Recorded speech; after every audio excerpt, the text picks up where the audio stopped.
I should explain who I am, or at least who I thought I was for the first 32 years of my life. I was the girl who didn't quite fit. Not in the house, not at the dinner table, not in the family photos where everyone else had the same wide-set eyes and the same way of laughing with their whole bodies. I told myself that was fine. Lots of people feel like they don't quite belong. I thought it was just me being sensitive. My aunt, my mother's younger sister, took me in when I was 7 years old. That's what she always called it. Taking me in. She said it the way you'd say you took in a stray, with just enough weight to remind you that you owed something for it. My mother had died in a car accident outside of Kingston, Ontario, on a Tuesday morning in February. I don't remember much about her. I remember the smell of her coat. I remember that she kept a tin of ginger candies in her purse and would slip me one whenever I was nervous. That's mostly it. My aunt had 2 daughters of her own, both older than me, both already settled into the family-like furniture that had always been there. I was the folding chair someone dragged in from the garage. Functional, technically. But nobody's first choice. She wasn't cruel, not in ways that would be obvious to anyone watching. She fed me, clothed me, drove me to school. But there was always this distance, this careful, deliberate distance. She never forgot my birthday, but she also never remembered what I actually liked. Every year, some generic thing, a gift card, a scented candle, once a calendar with pictures of dogs, and I don't even have a dog. Her daughters got thoughtful gifts, handwritten notes tucked inside the wrapping paper. With me, it felt like she was checking a box. I asked her once, I was maybe 14, why she never talked about my mother. We were in the kitchen and she was making tea and she went very still for a second. Then she said, "Some things are better left in the past," and handed me a cup I hadn't asked for, and that was the end of it. I stopped asking after that. I moved to Toronto when I was 20, did a college program in healthcare administration, got a job at a mid-sized clinic in Etobicoke. It was a good life. Quiet. Functional, like that folding chair.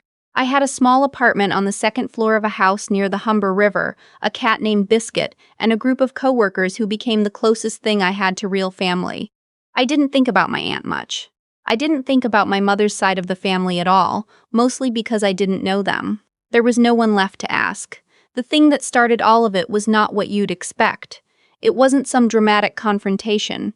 It wasn't a letter arriving out of nowhere or a stranger showing up at my door. It was a Tuesday evening in March, and I was helping a colleague process some patient intake files, and she mentioned, offhandedly, that she'd done one of those mail-in ancestry kits the year before and had found a half-sibling she never knew existed. She said it so casually, the way you'd mention finding a $20 bill in an old jacket. I laughed with her. I said that must have been wild, and then I went home and I couldn't stop thinking about it. I didn't have a dramatic reason to do the test. I wasn't looking for anyone.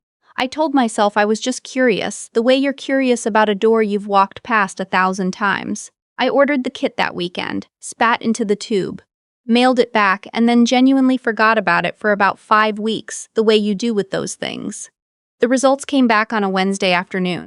I opened the app on my lunch break, sitting in the break room with a container of leftover pasta, and I almost didn't look carefully. The ethnicity breakdown was roughly what I expected. Mostly British Isles, some French, a little Scandinavian. I scrolled down to the DNA matches section almost as an afterthought.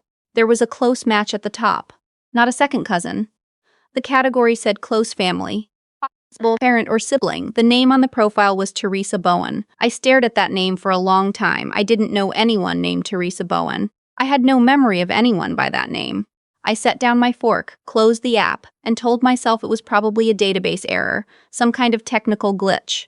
These things happen with consumer DNA kits. I'd read that somewhere. I went back to work. I got through the rest of the afternoon on autopilot.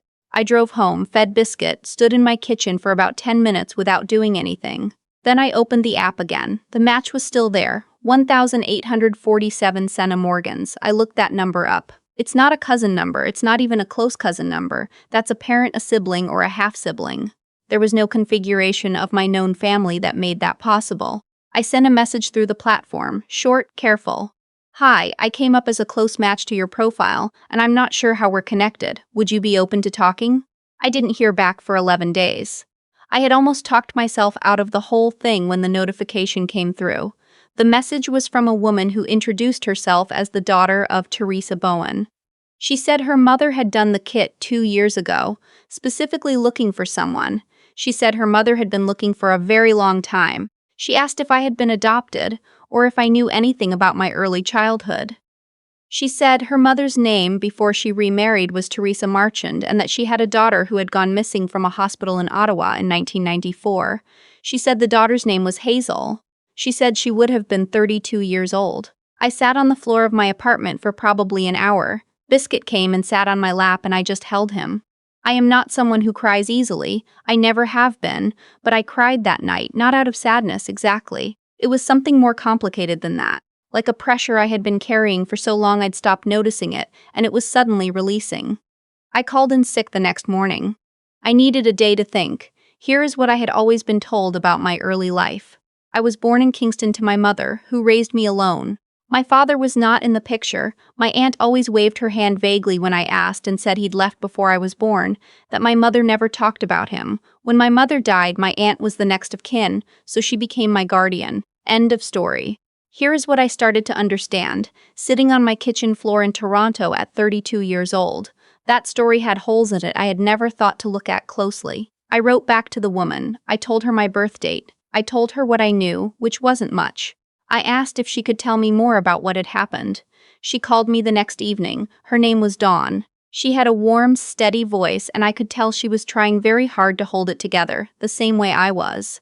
She told me that her mother, my possible birth mother, had given birth to a daughter on March 9, 1993, at the Ottawa General Hospital. The baby had been healthy. She'd been brought to the nursery for a routine checks on the second night, and she never came back. The case had been investigated extensively.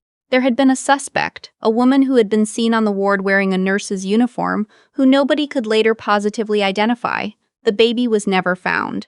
After 7 years, the family's lawyer had helped them navigate the legal declaration of presumed death, which had released a small trust that had been set up in the baby's name by a grandfather who died before she was taken.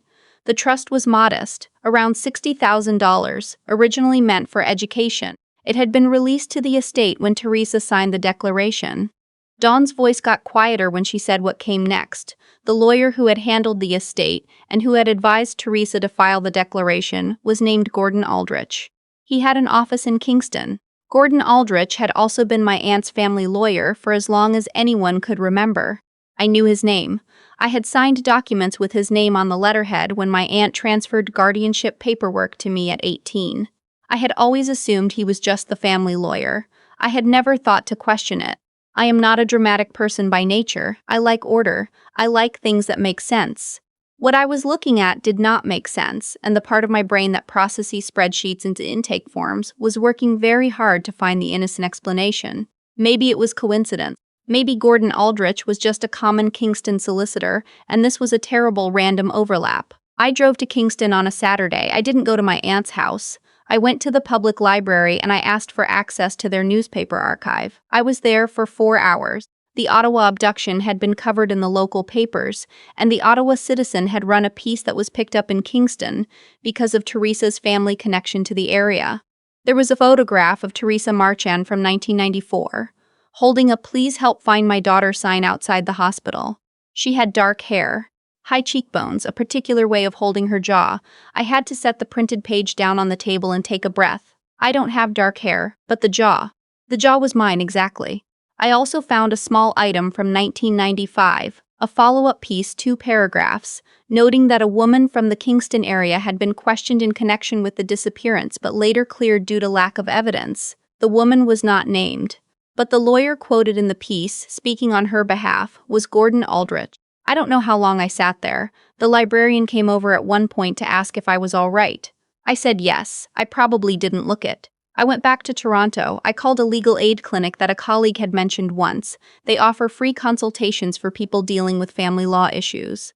The lawyer I spoke to was a sharp, no-nonsense woman who listened to everything I said without interrupting, and then asked me a series of very precise questions. She explained that what I was describing, if the DNA evidence held up, could potentially constitute identity fraud, unlawful confinement of a minor, and possibly fraud related to the trust disbursement. She said the trust aspect was actually quite legally clear. If the declaration of presumed death had been filed under false pretenses, or if anyone with knowledge of the child's survival had participated in or influenced that filing, there could be significant legal liability. She said I should get a second DNA test done through an accredited lab, and that I should speak to the Kingston police. I asked for the DNA test first. I wanted to be sure before I talked to anyone official. Dawn had already spoken to her mother, who was now living in Sudbury. Teresa agreed immediately. We used a lab in Ottawa that handles legal paternity and identity testing. I took a day off work and drove up. It was the strangest drive of my life. I listened to the radio the whole way and absorbed nothing. The results took through. During those 3 weeks, I kept going to work. I kept feeding. I called my best friend one evening and started to tell her and then just couldn't. I said I was tired. She said I sounded different. I said I was fine. I wasn't fine.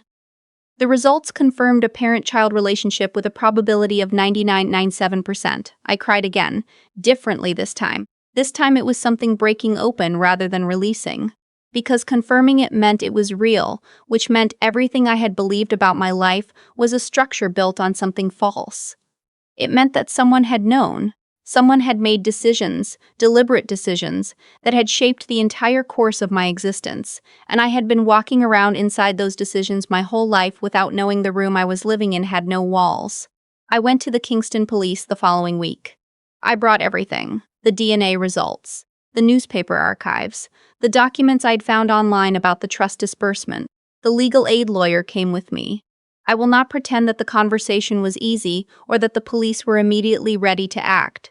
There is a particular bureaucratic weight to reopening a 30-year-old case, and I could feel them measuring the evidence, measuring me, figuring out what could be done. But they took the report. They said they would be in touch with the Ottawa investigators. I had not spoken to my aunt since my 20s. We had drifted, which I had always told myself was natural. People get busy, families grow apart. Now I understood the drift differently. I think she had always been waiting for me to find out, or maybe waiting for the statute of limitations to make it not matter. I don't know. I may never know all of it. The investigation is ongoing. I've been told not to discuss specific details publicly, and I won't. What I can tell you is that Gordon Aldrich is no longer practicing. What I can tell you is that the trust, $60,000 plus 30 years of legal interest, is the subject of a civil proceeding that my lawyer expects to resolve in my favor. What I can tell you is that the declaration of presumed death has been legally reversed. My name is not what I thought it was. On paper, in a government database in Ontario, there is a file that was opened in 1993 and closed in 2001, and then opened again in March of this year. There is a photograph of an infant in that file, and there are records of a woman who looked for that infant year after year without stopping. I met Teresa in person on a Tuesday in April. She drove down from Sudbury with Dawn. We met at a cafe near Bloor Street because I suggested it, and then immediately second-guessed myself because a cafe seemed too casual for the occasion, but also what is the right venue for meeting your birth mother for the first time at 32 years old. There is no protocol for that. She was smaller than I expected, quieter. She had gray in her hair now and the kind of lines on her face that come from a lot of years of feeling things deeply. She stood up when she saw me walk in, and she put her hand over her mouth, and she didn't say anything for a moment, just looked. I didn't know what to say either. I'm not good at the big moments. I am much better at paperwork. I sat down across from her and she reached across the table and held my hand. That was it, for the first little while. Just that. She told me later that she'd never really stopped, even after the declaration, even after everyone told her it was time to let go. She'd registered her DNA with every platform she could find, and she'd updated her profile every year on March 9th, my birthday, with a note saying she was still looking. She didn't know if it would ever work, she just kept doing it anyway. I think about that a lot. The keeping doing it anyway. I go back to Kingston sometimes now. Not to my aunt's neighborhood, to the library, or to walk along the waterfront, or to meet with my lawyer. It feels different from how it used to feel. Kingston is a part of my story in ways I'm still sorting through. I still live in Etobicoke. I still have Biscuit. I still work at the clinic. My colleagues know something significant happened this year. They don't know the details and I haven't offered them. A few of the nurses have commented that I seem lighter somehow, like something has been resolved, even though there are parts of this that are nowhere near resolved. I don't know yet what kind of relationship I'll have with Teresa and Dawn. We're taking it slowly. There are phone calls now, weekly, sometimes more. There was a dinner last month. There is a kind of careful tenderness to all of it, like we're all aware that this is something that could be beautiful or could be overwhelming, and we're trying to let it be the former. What I know is this: for 32 years I lived inside someone else's version of my life. I was told who I was by people who had reason to keep me from finding out differently. And I believed them, the way you believe the adults in your life when you're small, and then keep believing out of habit when you're not small anymore. Because changing what you believe about your own history requires a kind of courage that nobody hands you. I found it late. But I found it.